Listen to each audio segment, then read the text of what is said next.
Est-ce que vous voulez savoir comment le jury décortique votre livret 2 ? Avant l'oral, le jury reçoit environ un mois et demi votre livret, il le reçoit en avance, il reçoit tous les livrets et il peut les lire tranquillement jusqu'au jour de l'examen. Et les membres de jury, on reçoit, en tout cas pour l'académie à laquelle je travaille, on reçoit une grille d'évaluation, en fait, qui est un guide pour nous aider à vous évaluer. Cette grille, elle est organisée par domaine de compétences. Donc c'est pour ça qu'à chaque fois, je vous conseille plutôt d'écrire par domaine de compétences et non par fonction, parce que si vous regardez bien, dans les fonctions, il n'y a pas trop de détails. C'est un tableau qui réunit toutes les fonctions, ok. Et évidemment, les domaines de compétences, c'est beaucoup plus détaillé. Et comme par hasard, c'est là-dessus qu'on vous évalue, en tout cas pour l'académie dont je parle. Et je crois très fortement que c'est partout pareil. Je vous conseille d'écrire par domaine de compétences, tout simplement, parce que nous, quand on lit votre livret, après on va à la recherche de la partie de droite dans les tableaux des domaines de compétences. Il y a la partie à droite, ce sont les indicateurs de compétences.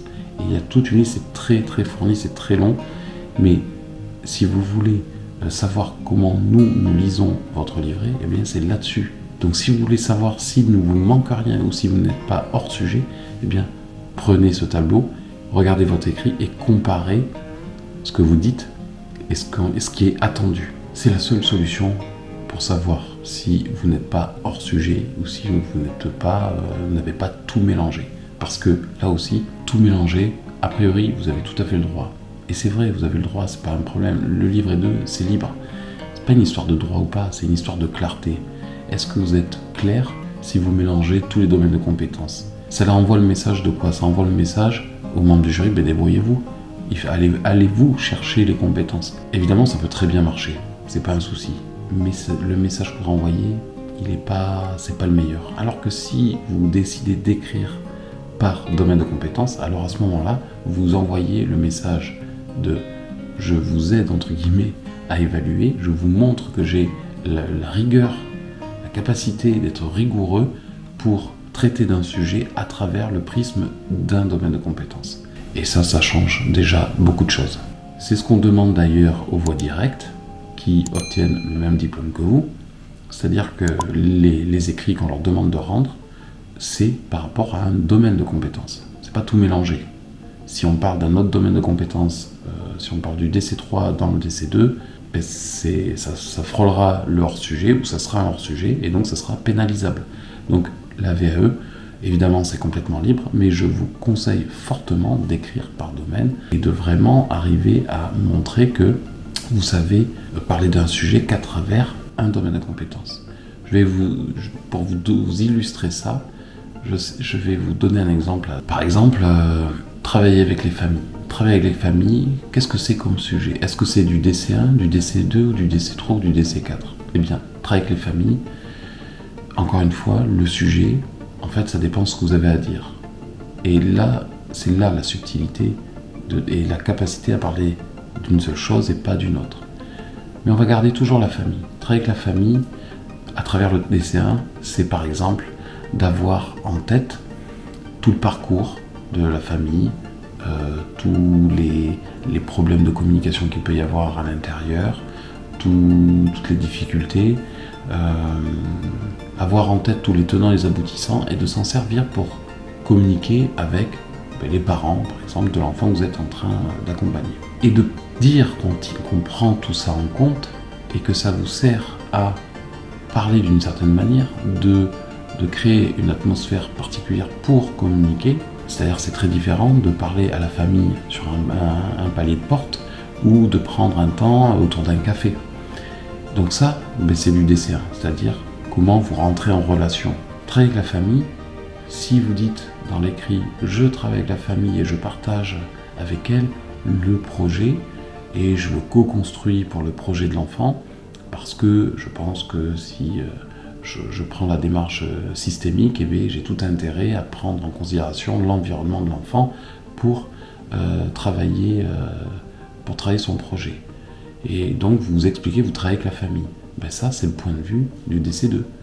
C'est-à-dire que c'est d'abord le projet et vous expliquez que la famille a une utilité, entre guillemets, pour vous, a une logique un intérêt pour l'enfant. Et donc, simplement le fait de dire je travaille avec la famille, sans donner le détail de comment, et de dire que c'est dans l'intérêt de l'enfant par rapport au projet, et bien là vous êtes dans le DC2. Et puis dans le DC3, vous pouvez très bien dire je travaille avec la famille, je les ai rencontrés, nous avons échangé, et je récupère toutes ces informations et je les transmets, je fais une transmission écrite, et puis je parle de ça en réunion avec mes collègues. Et on parle d'une future décision, où on fait un point, ou une évaluation. Et bien là, on parle de DC3.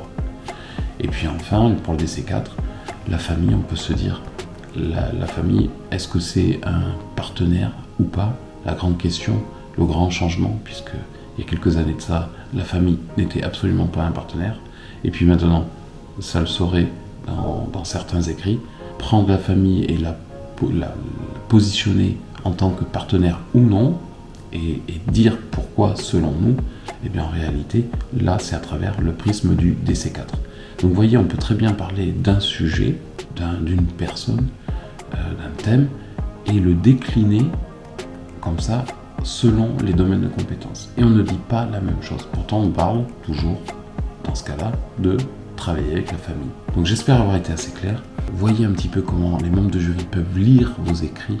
Ça va vous aider à vous corriger, entre guillemets, à vous poser des questions au moment de l'écriture pour évidemment déposer un livret 2 qui soit le plus clair pour vous, évidemment, et surtout pour les membres de jury qui fassent bien apparaître vos compétences. Parce que c'est ça le sujet de votre écrit à chaque fois. Que ce soit DC1, 2, 3 ou 4, le sujet c'est vous, quel éducateur vous êtes et qu'est-ce que vous dites des situations que vous abordez. La situation en tant que telle, on n'en a pas grand-chose à faire. Les situations que vous prenez, ce sont des prétextes pour mettre en évidence vos compétences. Et c'est ça qui nous intéresse. Bon, mais pour une petite vidéo, elle ne sera pas si courte. Voilà. Et bien c'est tant pis pour vous. Voilà. En tout cas, j'espère que ces vidéos vous servent bien. Et si c'est le cas, eh bien laissez un pouce. Ça m'aide énormément. Vraiment, laissez un petit pouce bleu vers le haut, ça m'aide. Mais vous ne savez pas à quel point. Never hear me, bitch, nah, I don't complain. Just gotta flip the switch and you can go and obtain anything you want, anything you need. Your mind's got the